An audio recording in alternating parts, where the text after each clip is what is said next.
So I'm not. Did that start the recording? Yeah, we're recording. So, as I say, I'm not even going to be looking at the Teams window now.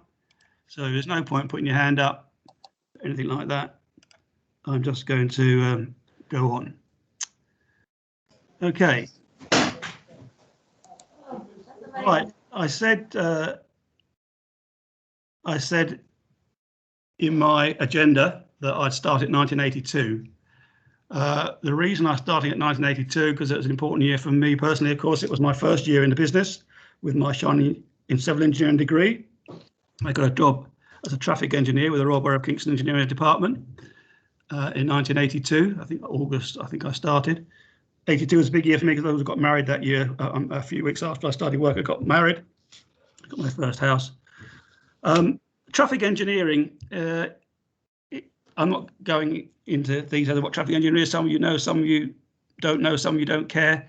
But it's more than traffic signs, but traffic signs suits my purpose here.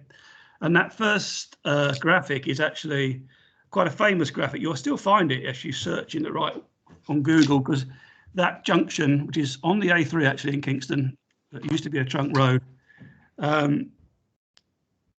Used to be a trunk road, is now TfL road. It was a trunk road in 1982, so it's still under DOT, and we were agents to the DOT for that section of Kingston bypass.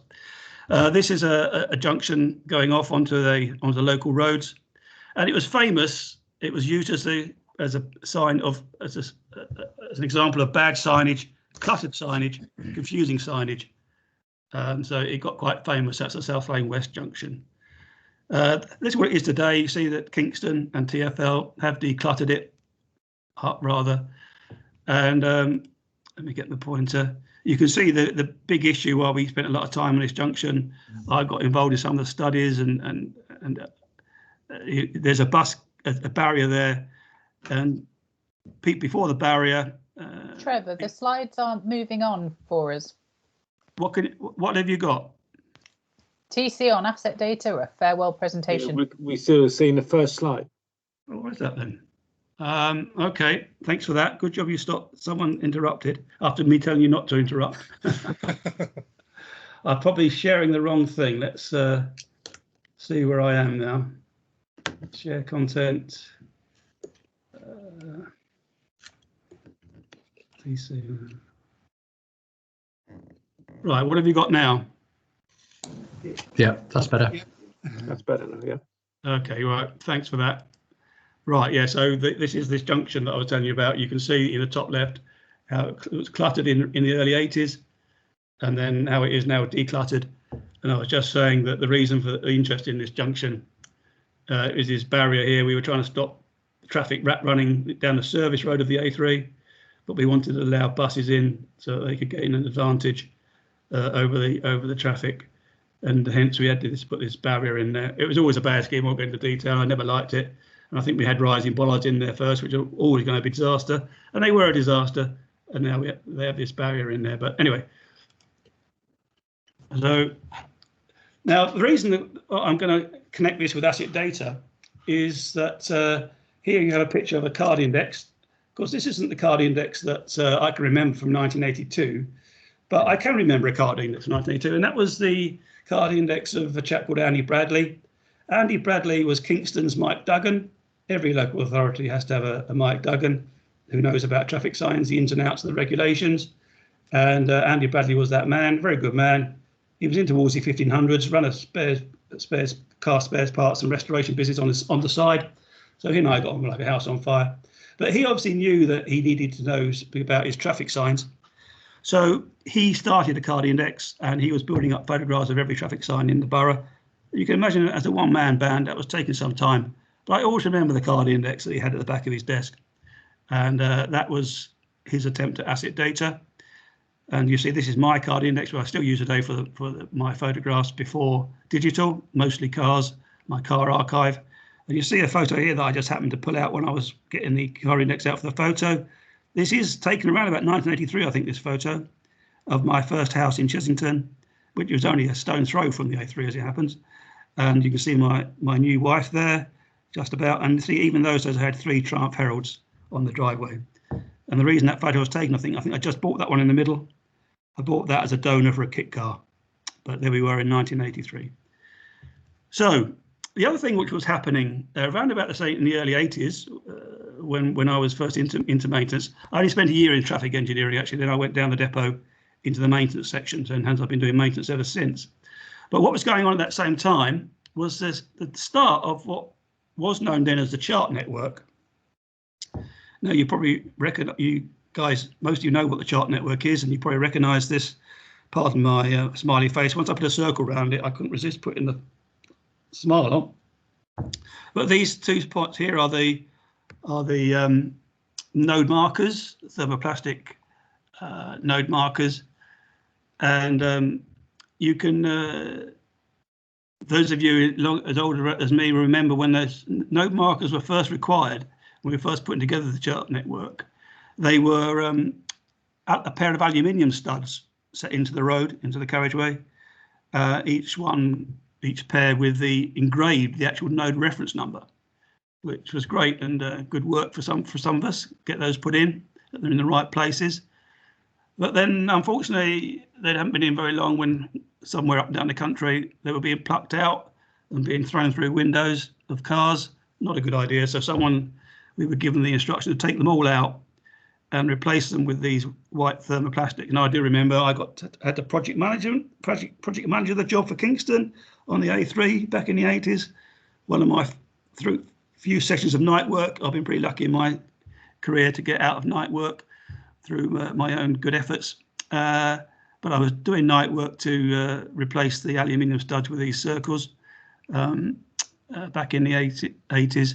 And I remember one day at night we came to the end of the traffic management and we still had a bit of time left. So I have shame to say, me and the contractor, we did run off down the road outside the traffic management. It was very quiet though, at that time of the night, but I wouldn't do that now. So interesting thing with this chart network, I'll come into a minute. A lot of you don't know why it's called the chart network. I'll come on to that in the next slide. Sorry, So it is still a requirement in 2021 that we have these chart nodes. They are node markers. Technically, they're not actually the node themselves. It's quite philosophical. The node isn't 2 points. The node isn't really a point. The node is more of a line across a carriageway, but it's quite philosophical, this question of a node and where it is. But interestingly enough, I say it's still a requirement, and this is a section from the current Asset Data Management Manual. In saying the section references form the first order surveying reference for maintenance assessment surveys, excluding TRAS and reflectivity surveys. Well, it's rather odd what there's not a lot left. I suppose there's SCRIM, but back in the day, they were the marker post for all the automatic surveys that they all knew that they were starting a certain section. That was the days before GPS, of course. And they were also used, equally importantly, as a location referencing system for everything else. If you wanted to tell somebody to go to a signpost that was broken down or a pothole, and you had to record it in the RMS system, you had to give it a chainage from the start node of the section. Obviously, in real life, most people still use marker posts and even addresses. When we had the Kingston bypass, had houses along it. But the correct referencing system was using the chart network. And it's interesting in this, they still have to be tolerance of plus or minus 250 millimeters. Now that's interesting, actually. When I read that the other day, reread it, I thought, well, what 250 millimeters from what? Because I say the node itself is a notional thing. Anyway, I'm getting a bit philosophical now, but that's still a requirement. And this next slide is going to surprise some of you. The next frame, and again, you can quiz me on it later. I'm going to say that that whole system is now redundant, and in fact, it can actually be more of a hindrance than a help. I'm not going to explain that anymore at the moment. Yeah, you can pick me up on it later. But I really do believe we need to move on. And in fact, the new confirm system seems to be the whole thing is based on chart sections, which it really doesn't need to be, and it isn't a help. Just before I go on, it did bring me on to I promised you I explained what chart meant for those who didn't know. Chart is an acronym, Computerized Highways Assessment Ratings and Treatment, which we used to do before TRAS We used to walk the streets with a wheel and a straight edge and a wedge on a stick, measuring wheel track rutting and noting cracks. And we used to use this. Some of you will recognise the good old Husky Hunter, I think Mark I, very early on-site computers. And then we had those in Kingston, and then we even got into the really what we used to call the FS2s, really high-tech hand-shaped computers. And we used to go out there with these. And we used to get students in the summer to do our chart surveys, which seemed like a good idea at the time, but it was amazing how many days a student would come in back at 5 o'clock and say, sorry, got no data, the Husky Hunter crashed. So that's why I ended up doing a lot of them ourselves. And I can remember doing some myself, walking the streets, doing chart surveys. Chart surveys was replaced by a March system, another acronym, which was said to be better than chart for two reasons. A, you could do costings, and B, unlike chart, whereas chart, whenever you told it how many cracks there were and what the ruttings were, the system automatically told you what treatment you needed, a resurfaced or an overlay or whatever. With a March system, you could change the parameters inside it, so to give different ratings for the same defects, which was seen as a good thing. But of course, it could be a bad thing, because you could easily, with a few adjustments of the parameters, however bad the road actually was, you could say the March system says it doesn't need resurfacing. Don't ask me how I know that, but that system didn't last very long. And then we started getting into the real more clever stuff. Some of you may not have heard of a Harris, and there's the acronym for Harris. And I can remember going to TRRL, I don't know, 20, 30 years ago probably, to actually see the Harris machine, the first development of a truly automatic pavement condition machine. And I had to search high and low on Google to come up with a photograph of Harris, but you can see it's got Harris on the side, and that's the Harris vehicle. But that's been replaced now, I think, with the current system, which is TRAX, which is sort of the next generation, another acronym. And there's this other acronym, Scanner, which at one point we were doing a scanner on the local roads and TRAX on the motorways. I'm not sure now. I've a little bit lost touch of this, but I think TRAX is the thing now. There you go, a little history of pavement condition assessment systems and their acronyms, one for the quiz teams.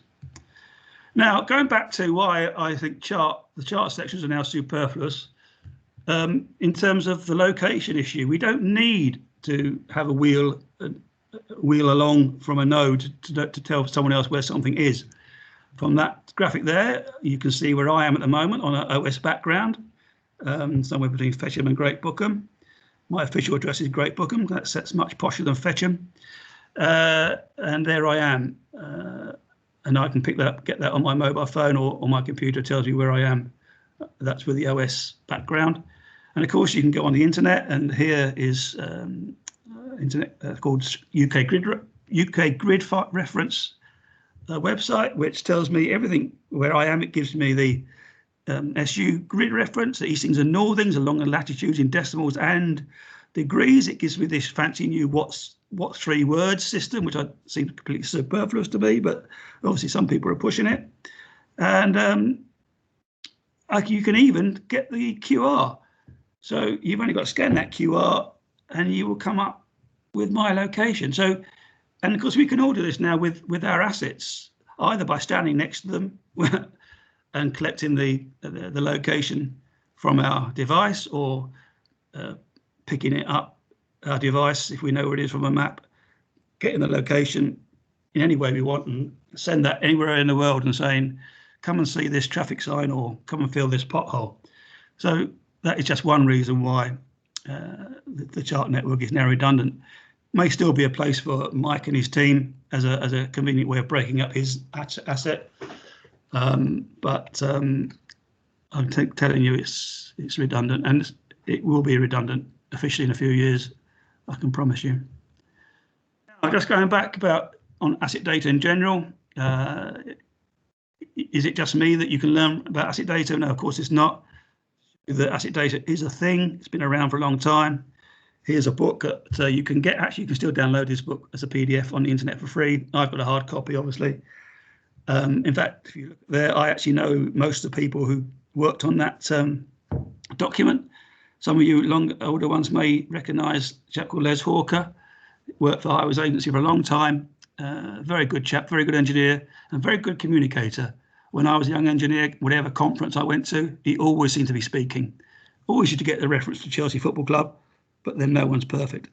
And I actually had the honour to work with him, or for him actually. He was my line manager as I was seconded to TfL. He left Highways Agency to go to TfL, and I worked with him on a secondment as an interim manager role. So I got to work with Les. And there's other people here, Chris Britton, Andy Pickett, Chris Spong. I know I worked with all those guys. And so there is a textbook for data management for road administrations, which you can get. And then again, just in case you want to know more, you always got to ask a management consultant. Here's another document from the road administration data exchange format, dated 1997, a data model for roads. And you can see why the management consultant is all put together by KPMG, that well-known firm of road experts. And again, very helpful charts in there, which again, you can download that if you really want to read what they were saying about the data model there. It's not, in this case, it's just not all asset data. There's road accidents and traffic speeds all linked and connected in a great model, which I wonder if anybody actually put into place, but there you go.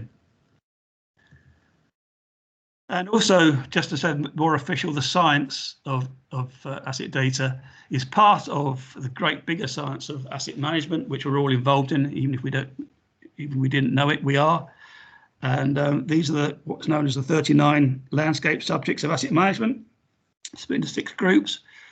And just to highlight group 4 subjects: asset information strategy, asset information standards, asset information systems, and data and information management.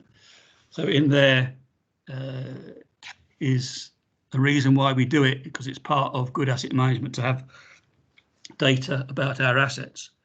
And if you're wondering where that table comes from, you can download this document for free. And I do recommend it if you haven't done so, to read a bit more about the general science of asset management. And when you read it, you realise exactly that's what you will realise the part you play in it. And I say asset data is just a small part, an important part, but just a small part.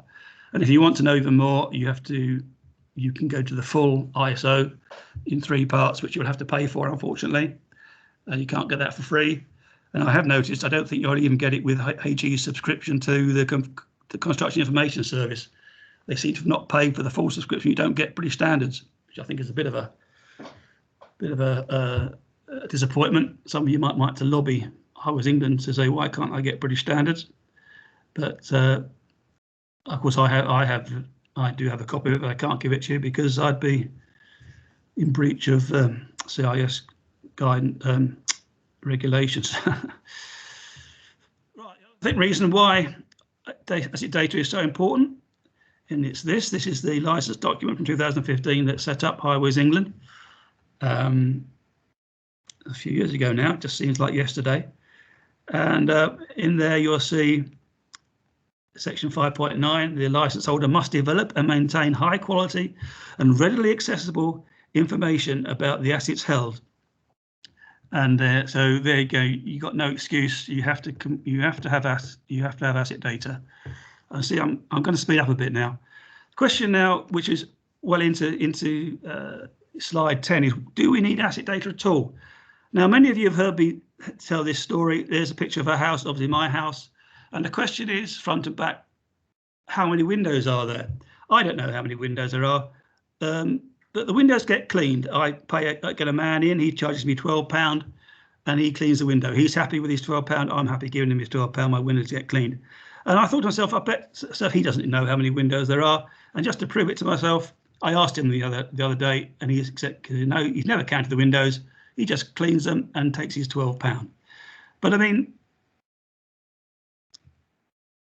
that is a case against why do we need asset data at all? But of course, and it does open other things as to what is a window. You know, is that their window? Or is it a door? Does the house include the garage? That there isn't a window. That's a mirror, which I've just put up just for decoration. So it causes all sorts of issues in terms of procurement specification, and the fact is that it seems like we can get things done without any asset data at all. But I'm not going to follow that argument, but it's just useful to think about that sometimes. Your Bible, just in case you're worried about what asset data you should be collecting and how do I know what asset data I should be collecting, apart from listening to me telling you, you can read it because the Highways England have written it all down as part of their asset data strategy obligation. They've decided to write down what asset data is needed and how to store it and how to find it in this document, which you can get. It's in 4 parts. You can get down off of Standard for Highways. It's 3 text parts and 1 big fancy spreadsheet, and the text parts combined to be 529 pages, which is about half a War and Peace. So it's quite a tome to read through, but I'm afraid you do need to know it. I'll come on a little bit in a minute, and there's another reason why we need data, which some of you may not be aware of. Some of you probably are. WGA, and for those of you who don't know what WGA is in this context, it's that whole of government accounts. The government has decided that it needs to it has to run the country as a company, and it has to do accounts and submit accounts to itself every year.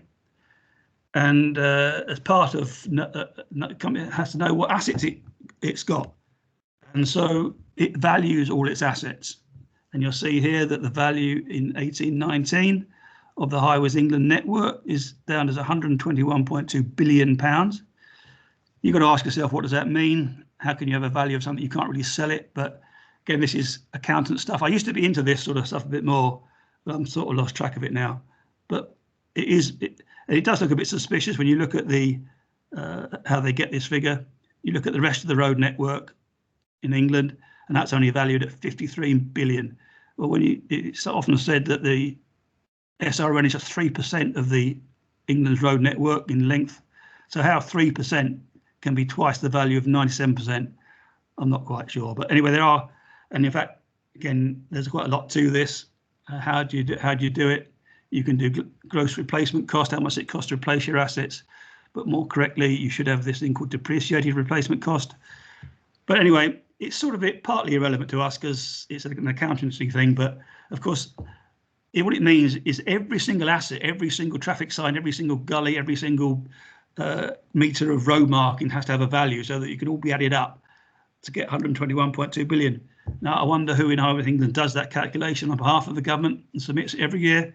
Someone must be doing it. Where they get their numbers from, the data from, I just don't know. But it's happening and it's deemed to be important. But really, it's sort of outside of our life, really, as engineers. So what asset data do we need as engineers? That's the big question. And you see they're just some random asset types that I include just for fun. Some on the strategic road network, some not. We haven't got any upside down cannons, I don't think, on the motorway network. We haven't got any signs like this, which I just discovered last week in Surrey on one of my walks. A nice old-fashioned traffic sign just kept its heritage value. And I include this one here for one of our colleagues I was speaking to the other day who didn't know what a spill kit was. That green thing there is a spill kit. As far as I know, we've only got 4 in Area 3, and they're all in the same location. We're on 4 corners of the bridge over the M27, over the River Hamble. But there may well be other spill kits that are not on the inventory, God forbid, or Area 4 may have some spill kits. So what do we need to know about these assets? Do we need to know what colour their assets are? Do we need to know how big they are? Do we need to know where they are? Do we even just need to know that they exist? Do we have to know what they're called? Well, what about colour? Do we really know what colour? Is size important? I'll come on to that later. Location, probably yes.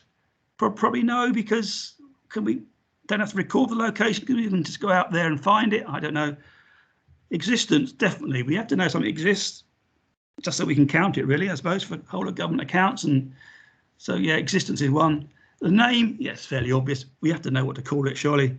Take that for granted, don't we? Well, yes, but you'll be surprised. The next few slides are dedicated to names. You may think I've overdone it, and if you could take one to Ireland, and in fact, I think name out of all those is the most important one, the most basic one. You have to get the name right, and I'll come on to that in a minute. Like, for example, when is a fence not a fence?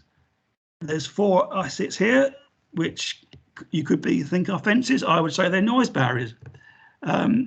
I won't go into why they're noise barriers, and some of you think that one isn't a noise barrier, it's just a fence. But if you look hard into the thing, you will find a definition of a noise barrier. You have to go into a environmental standard to find a noise barrier. You don't find definition of noise barrier in the ADMM or anything else. In the ADMM, noise barriers are just fences. So, but I tend to think they're important, especially when you get some noise barriers, great big things, 3 or 4, 5, 6, 4 or 5 meters high. So anyway, just again, you have to understand, is that a fence or a noise barrier? And again, is that just a grass verge? In fact, it's not just a grass verge, because this is taken out of one of the drainage standards. It is either called a grass surface channel or a swale. And are they synonymous? Well, according to the next thing, a surface water channel is slightly different from a swale.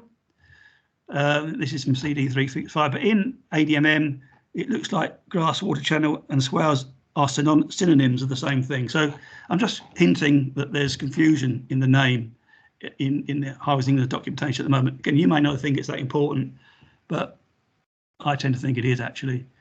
And again, what is a traffic sign? You think even simpler question.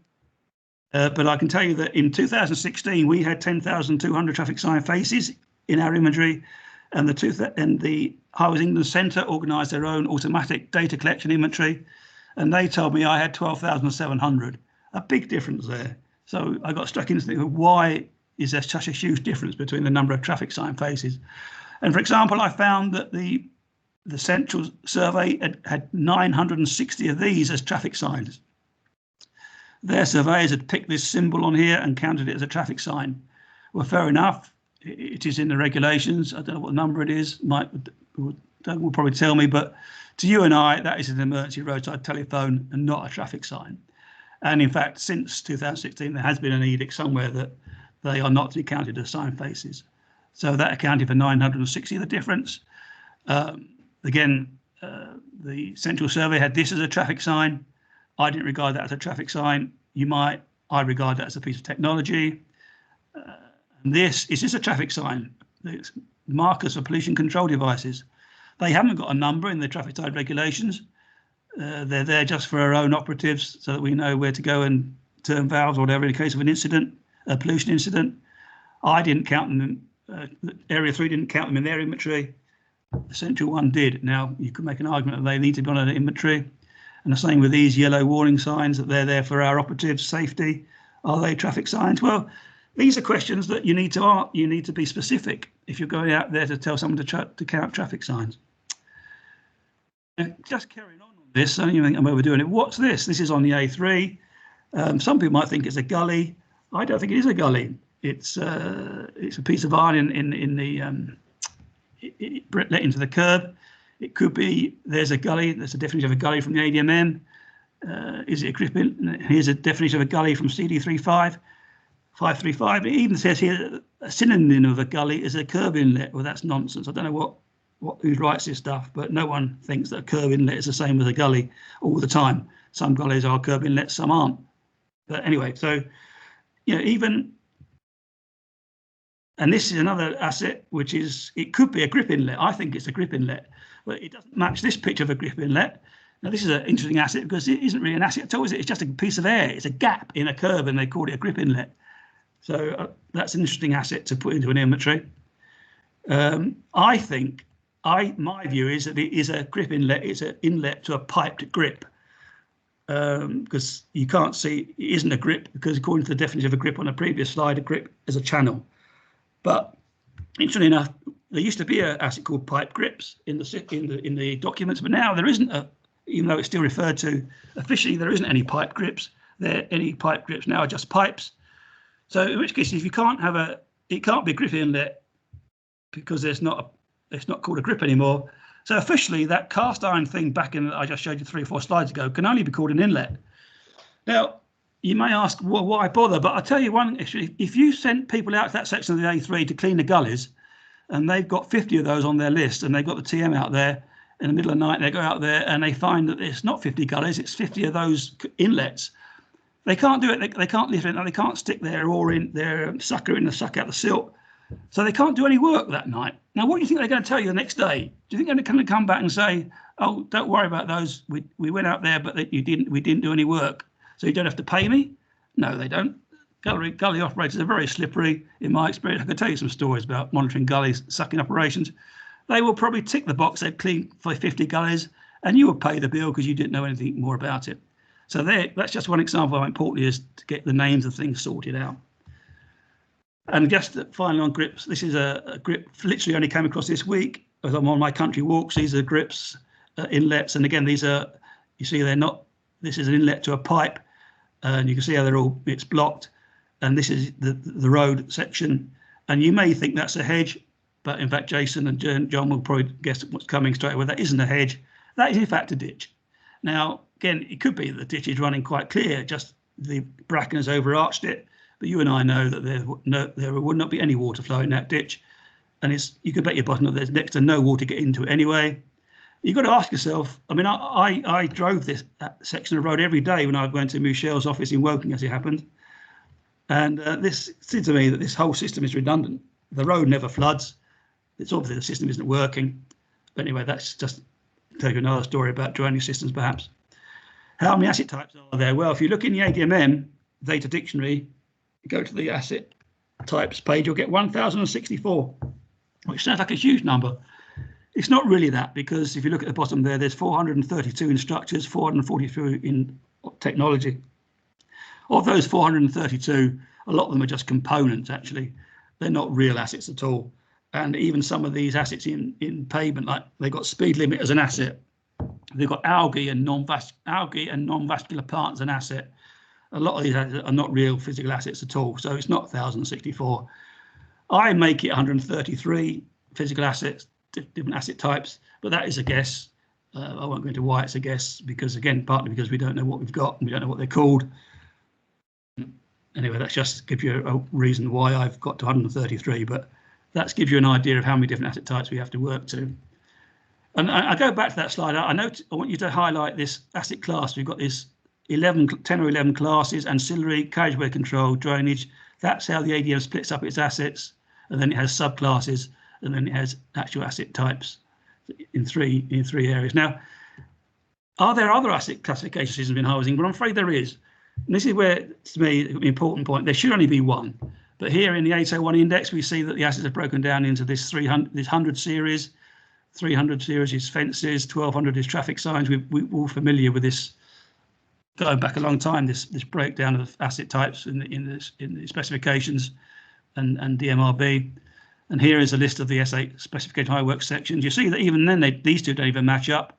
It's called fencing here, it's called fencing screens and barriers here. So this is quite a bad failing, I think, for asset management in the Highways England, that they have a asset data classification system written down, but then no one else seems to be bothering to follow it. I think Highways England Central have realised that, but how long it will take them now to reconcile and synchronise them all, I just don't know. They lost the opportunity, and they had a revision of the DMRB, and they didn't take it on board then. The ADMM, how many? Just an idea of how much attributes you're supposed to collect. The ADMM tells you exactly what you need, and out of those 133, it turns out that if you collecting data on bifurcations or stern flow, which is a drainage asset type, there are 79 boxes you can fill in about different things, all to do with describing each overflow, each one of those assets. 79, that's an awful lot. Safety barrier still 67. Then you get some others who've got a lot less, like a node stud only has 21 things you can record about it. Switch room only has 21 things. A salt bin only has 19 things. But you can go into the data dictionary and can tell you what all these are. And I'm just picked one as an example. Good old sign face. I always use sign face as an example. There are 44 attributes that you can collect for sign face, and here they are from the data dictionary. Some of them are required, some of them are mandatory, some are optional. But you've got to look through data manufacture. Why is data manufacture important to record and not data of installation? Why do you need some location text to describe it when you've got grid references and maps that show it. Why? And this is, and here you go. Why? This is the colour. You see, you're required to put the predominant colour of every sign in. What on earth is that? Who needs to know on a database what the colour of your signs are? And you think if you defaulted to blue, you get most of them right? I just don't get it. Why does? And you can imagine there's 25,000 signs in the southeast. How long would it take you just to type in blue or green against each of those 25,000? I worked it out. You're talking about three or four man weeks just on 30 seconds a sign. And this is one of the points I want to make. Data costs, and you know, you've got, just don't say while you're there, can you make a note of this, because it doesn't work like that. It's like the window cleaner. I was going to say, if the window cleaner charges me £12 to clean his windows. If I asked him to give me a report on the condition of the frames while he's up there, you think he'd do that for £12? No, he wouldn't, because he hasn't got the tools. He hasn't got the notebook. He'd have to go and get a notebook. He'd have to put the tools down and make a notebook. So data costs, and so you've got to be very careful what you ask for. Start date from the recognised under maintenance, is that really important? By the time, anyway, SNF, is the sign face reusable? Well, that's just nonsense. I mean, it's optional. For reusable at what point? I don't know who came up with this stuff. And then this is a fun one. Because sign faces and sign posts are completely separate assets, for every sign face, you're supposed to tell the system the reference, the system ID of the post that's underneath it. That is an enormous task if you're doing it from scratch with an existing network. It's bad enough if you're doing it from new to try and. Oh, anyway, it's madness, quite frankly, whoever wrote this stuff. And here's an example of real life inventory that we had in Area 3. We rather moved away from the official inventory, and we were making copies of it and displaying it in ArcGIS. And you see this is actually a signpost as an example of a signpost. And we didn't even bother to record or show all the asset that we're supposed to collect. We just showed the ones that we thought were useful.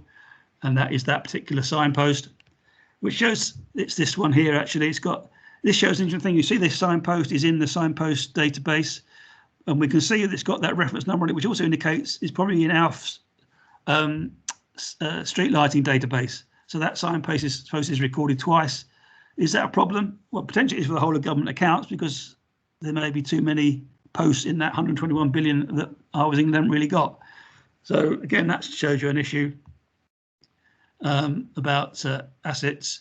And I just should say that there is one attribute here, which is mine and Caroline's invention, the one at the bottom here called Street View Hyperlink.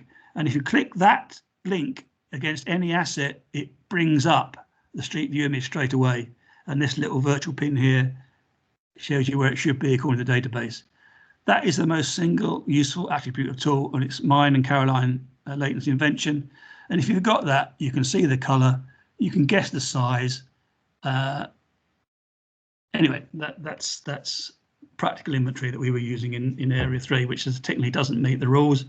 It isn't a requirement. It doesn't. All signposts now are supposed to be in confirm. Again, just a little aside.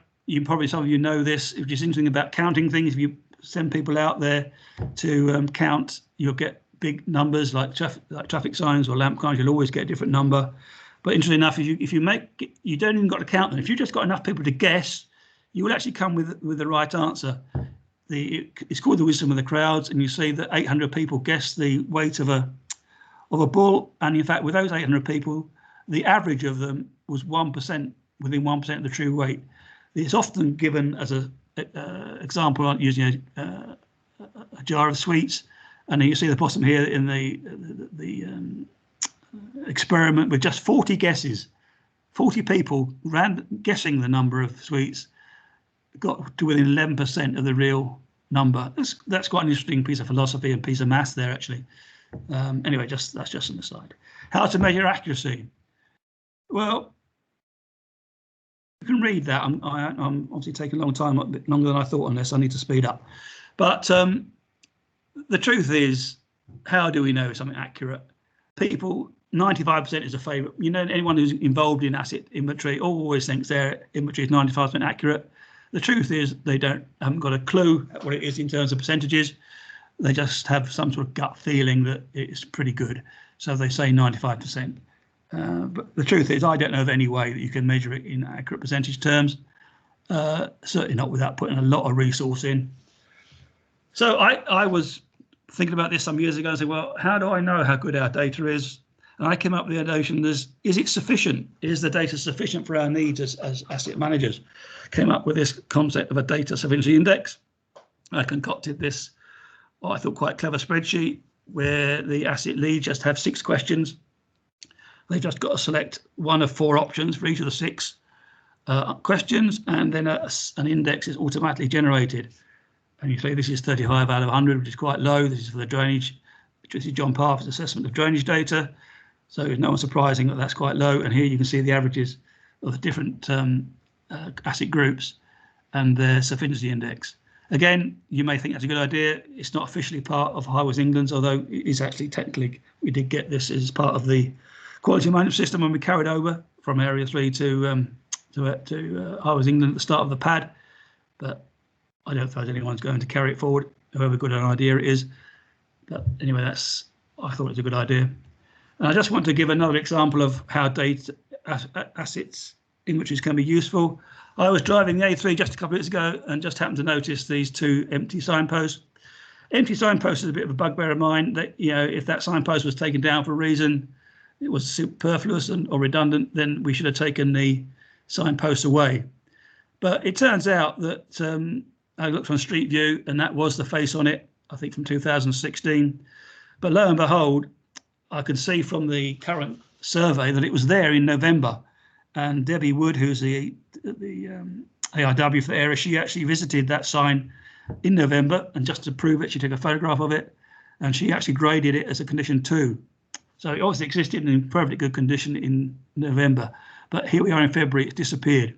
But the point I'm making was really the AIW, if you drive along, Debbie's not doing it now, so the other AIW could drive along that section looking for defects, and if that sign was there but leaning over or falling down or hanging on one side, he'd notice it as a defect. But because it's not there at all, he's got nothing to defect, has he? So it would probably, apart from me picking it up with my eagle eye, no one ever noticed that's missing, that sign. Perhaps they would do in 2 years' time when Debbie or someone comes back to do the 2-yearly condition assessment, and she'll have the inventory that says there should be a face there. And then I say she, if it's still Debbie, he or she will wonder, well, where's the sign face gone? So that's just another reason how important an inventory is. Otherwise, no one would ever have noticed that sign face gone missing. Since it's not lying around on the floor, it looks like it's been the victim of aluminium theft. But anyway, that's literally happened in the last few days. How do we keep our data up to date? Full on-site survey to locate the attributes. There's several variations. They talk about drones and all sorts of things that I was going to explain a little bit about all the options, but we're probably running out of time. But and I'm afraid we can't use drones yet. Sam Beamish can tell us about that. He was on the PR Road Congress that had a report on drones a few years ago, and I think we're still not allowed to use drones anywhere near live traffic, but we might do one day. Of course, if we started off with a completely blank piece of land and we built highway assets on it, we could record the assets as we went. That will be, and of course, we can still do that now. Every time we change an asset or a scheme, we can actually record the changes and make the changes in the databases to meet the new assets. Or we can do day-to-day site checking of every bit of asset data. If we go out there with our handhelds, with the computer inventory to hand, and we can see if there's in that last example that there'll be a red triangle for a sign face at that location, and lo and behold, there's no sign face there. We could be doing that day on day, everybody who's out on the network. But I lied, there isn't 3 options, there's 4 options, and number 4 is the correct one. The only way you're going to get it done properly, if you think it's important, is to do all of those. And you're soon going to realise that to do that is a cost, there's processes, there's physical cost, there's cost of labour, cost of tools, cost of all sorts of things. But there is no option. If you want it, keep it up to date, you've got to do a combination at the right time in the right way of all 3 of those options. And unfortunately, certainly in Area 3, in my experience, the last 4 or 5 years, pretty much none of those are happening, unfortunately. But there you go, that's what you're going to need to do. Now, what happens if you don't collect the data? Well, here are some guys looking a bit slovenly, but no one's going to tell them to shape up, smarten up, are they? Roman Guard. And of course, we all love a bit of Latin. I know a bit of Latin, actually. I got no lovely Latin. This is a fairly well-known phrase which translates as "who guards the guardians themselves." So, you know, we haven't got a provider to provide our asset data for us now, collect it. We have to do it ourselves. I say we, I really mean you, because I won't be around. So it should be you lot are going to have to collect your own data and find the resources to do that. But what happens if you don't collect it? You can't be bothered, you don't think you need it, or you can't afford it? Well, of course, in theory, you've got the ORR. They should be telling you, they should be checking, you can see here, to monitor how is England delivering against aspects of its license. And one aspect of its license is for you guys to collect good data. So the ORR should be able to do it. But in my experience, and I had a small part to play in setting up the ORR many years ago, when it was being set up, they said they reckon they need 17 people to look after to monitor the road network, the strategic road network. I don't know how many they've got in practice now, whether it is 17, but it doesn't seem very many. And I'm afraid I have to say, in my experience, the ORR is a typical auditor. You know, if an auditor doesn't really know the business of what he's auditing, it can be quite easily swayed into thinking everything's okay. And of course, there's this other organisation called Transport Focus, which some of you may have heard of, which is this government-backed. It's not completely independent. It reckons itself independent, but it's government-sponsored, I believe, and they're supposed to sort of represent the users of transport, not just roads, but of all transport, and keep a lookout for things that are going wrong. And of course, the third group of people is, of course, which will be me in 3 weeks' time, the good old general public. And anyone can write in and say, look, tell me, I want to know exactly how many green traffic signs you've got in the southeast. And when you say, sorry, we don't know, most people will say, oh, OK, fair enough, you don't know. But of course, if I was to ask you in 3 weeks' time, I would know that you're supposed to know that just how many green traffic signs you've got. So, you know, there are these things that just in case you feel like not collecting any data. But of course, what I'm telling you is that you need to at least collect the data that's useful to you, even if you don't. And here's my advice. The first one, which I've always believed in, is learn the rules. At least then if you know the rules, you know how far you're bending them. Afford it, don't buy it. And that goes to collecting data, really. The same, if you can't afford to look after it, don't buy it. And be honest. Don't promise gold when you know you can only deliver pyrite. That's really there for those who view anyone on the calls writing the documents, writing the ADMM. Do you really know what's required to meet what you're writing, the requirements you're writing down? Do you know they can't be delivered or the cost of them delivering them? Can you rewrite your document to be a bit more pragmatic? But on the other hand, as I say, you know, pyrite might be all that is needed. So again, you don't be afraid to deliver pyrite if people want pyrite. And again, we're coming to the end now, don't worry. Again, this is one of my favourites, definitions. It is important, and it's not me who's making up this differentiation between a survey and an inspection. You can read it in the current version of the Asset Data Management Manual on page 154 of the part 2. So it is there, but most of housing don't seem to be bothered about following it.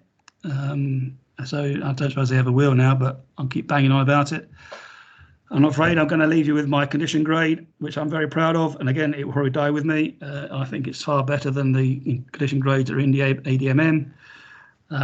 Again, I will debate for as long as you like why it's better. Just to say that failed is not a condition grade. As it's failed, it's past grading.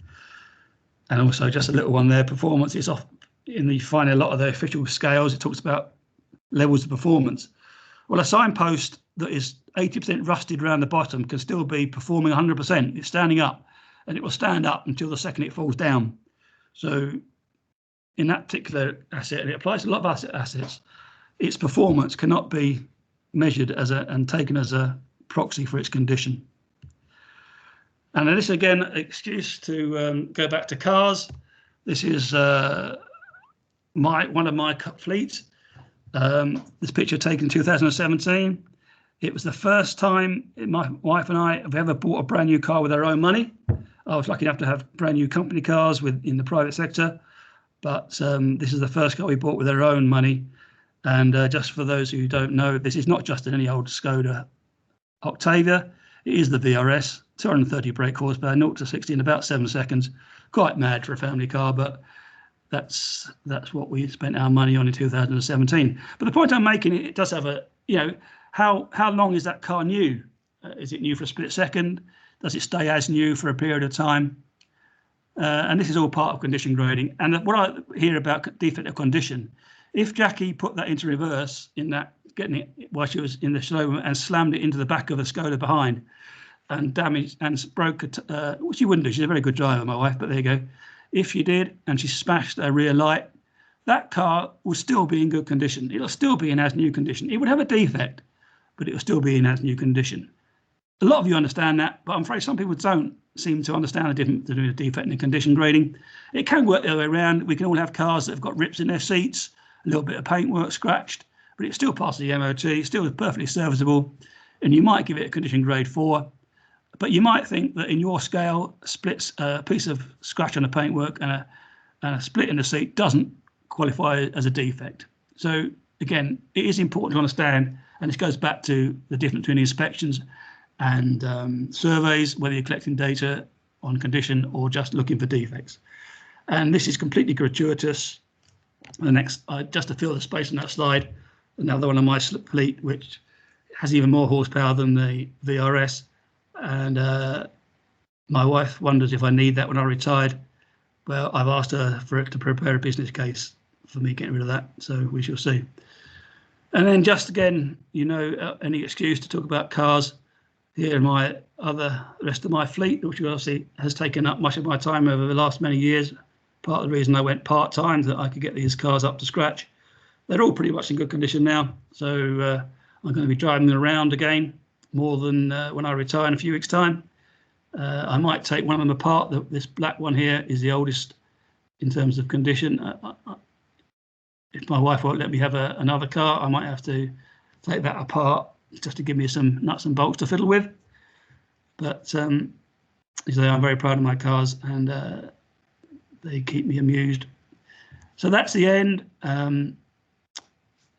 I've used this end plate for presentations for many years. And well, I have changed the email now, so that anyone wants to keep in touch. And you've got another QR code there, which is a QR code to my Instagram homepage. But just another question of language, just before I'm on the hour now. I'm sorry about that, but there you go. If anyone's still listening, that end plate I've used for many years. I want to, a lot of people think that gritting and snow clearing, people use the term winter maintenance. Well, I'm afraid it's not maintenance, really, is it? Certainly, putting grit on the road is the complete opposite of maintenance. And it was decided in the inventory about 20 odd years ago that we should all agreed to stop using the term winter maintenance. And we all promised to use the term winter service. I agree with that, and I would always, ever since, call it winter service. And there was a period where there seemed to be a general switch towards winter service. But I notice it's going back in now, certainly within Highways England, completely forgotten it, and they're still being referred to winter maintenance. Again, you may think it's a small point, and it probably is. But again, it's just a question of getting the language right. Right, so that really is the end now. So I don't know if anyone's listening. I'm going to go back to if I can find the Teams page, which I've lost. And I'll stop sharing if I can remember how to do it. So really now, I can't even find out how to stop sharing now. Oh yeah, presumably I've stopped sharing.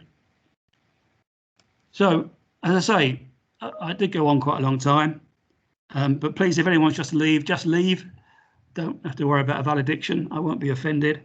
But if anybody wants to discuss anything, put their hand up. So I'm happy to carry on.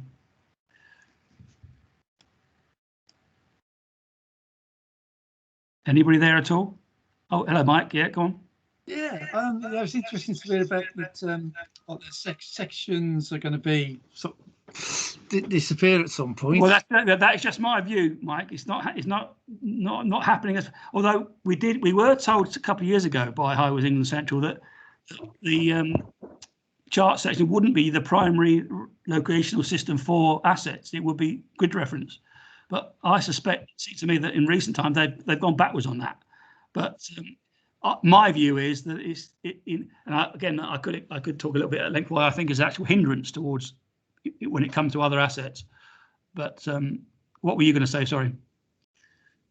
Yeah, because it's sort of thinking about how it's always been collected. Somebody sort of walking along the road, having a point that they're starting from and where they're going to. When the technology's there that you can actually don't have to wait sort of 15-20 minutes to get a signal to be able to tell you what your coordinates are at a particular place. That's a bit of a bugbear at the moment for the inspectors when it comes to sort of logging defects. That it's quite often a case of, well, we'll give you the marker post. And Mike, they're not carrying a wheel at the moment to use that as a backup system, are they? To go back to the node marker and wheel along it. So they haven't got that as a backup now, anyway, have they? No, but it's at least getting something on knowing which sort of section it's on does help us. Sort of when it comes. No, Mike, you're failing. You're not persuading me. Yeah, well, yeah. Funny though, Trevor, you should. New ways of doing things, though. But yeah. Funny you should hint right now, though, Trevor, that there's changes, because there is changes coming. I won't go into any detail yet. Yeah. Thanks, Phil. Well, anyway, that'd be for you guys to carry forward. Yeah. Dan Marcinek, have you got another pavement question? Yes, very interesting. Thank you, Trevor. Very, very honest and very interesting presentation, especially on the history of chart sections. And obviously, you know a lot about Harris and Trucks and Scanner. And Scanner is still used on the local authority networks. I spent 10 months in East Sussex Highways back in 2016, and we were using Scanner as well as other tools. But my question is around those aluminium nodes you mentioned installed back in the days, and a bit of a maybe detailed information that I would like to ask on what was the location in referencing to a carriageway, and what was their size, and what was the depth of the installation of those? Well, no, they were the bog standard aluminium studs you still see now on pedestrian crossings. They weren't anything special. And they were just drilled a little hole and with a bitumen set into the carriageway, and so they were performing exactly the same function as the two thermoplastic circles now. Just that someone decided that they needed to have the node number engraved on them. So right in the center of a running lane. No, they were in the same place. There were rules that still apply. That Okay. I thought again, I'm sure Mike can tell you the rules. As I said to you, technically they don't. It gets a bit complicated. In some nodes can have more than one set of node markers. So, and as I said, it gets a bit philosophical where the actual node is, because the node isn't actually the same thing as the node markers. But Mike, I'm sure Mike will tell you the rules, and no one really wants to talk about it now because it's very technical. But especially when I keep saying that they're not needed anymore. But they are still required by the standards. So if a new section, and again, I'll keep going back to Mike. Mike knows the rules. If someone built a new road or a new new offshoot of our network, it would have to have someone would have to set up new nodes, set up new link references, and put the node markers in. So there are rules on where the node markers are. But essentially, say wherever the two circles are now, that they say originally they were these two aluminium studs until they started plucking out. So I'm sure we're still doing that. Obviously, Phil just done that for the new junction 10A on M20, so we referenced the entire junction. Okay, thank you. Very useful. All the best. Thank you, Dan. Thank you. Okay, well, I mean, let's say no one. Oh, any hands up? Oh, okay, I have seen some hands. Sorry, John. Oh, yeah. Well, why am I not surprised to see your hand up? And I was interested in your pipe grips. You get pipe grips, line grips, and grips. historic. Well, I'd say officially there I'm aren't just any saying. officially no. pipe grips have been deleted. No, they're just pipes now. Yeah. Yeah, But just they pipe. also get this issue with gullies and the curb inlets in the code for gully spacing. So that it's just with the English language, I think also that you get this problem. So we had the Environment Agency on the line this week asking about the gullies at the River Lambourne, but they were talking about the interceptors, like they're talking about the gully like in a going down a mountain. So I think part of our problem is historically is the English language. Yeah, well, it's interesting. I mean, in some areas we have our own technical language. Like we're quite happy to talk about a pavement, and no one else knows exactly what we mean. The general public has got a completely different understanding of pavement. And again, you go back to the pavement. We've got used to. It took us a long time to get used to stop calling it wearing course and started calling it surface course. But so there's nothing stopping us being a little bit more precise in language. But as I say, it goes back to winter maintenance and winter service. Even when a whole lot of good people get together and make a decision, unfortunately, some of them don't seem to catch on. But again, I think that people like you, as left in the industry, if you're following me, you could all start to lobby and be a bit more precise amongst yourselves and trying to get other people to be precise. And then it might improve. But it's a big topic. I know. I can't wait for your letter. Well, when I start writing, when I've got nothing to do, when I start writing freedom of information requests to all you guys, yeah, you're gonna love that. Oh dear. Or I shall wake up the ORR to start asking questions. Anyway, no more hands up. Well, okay.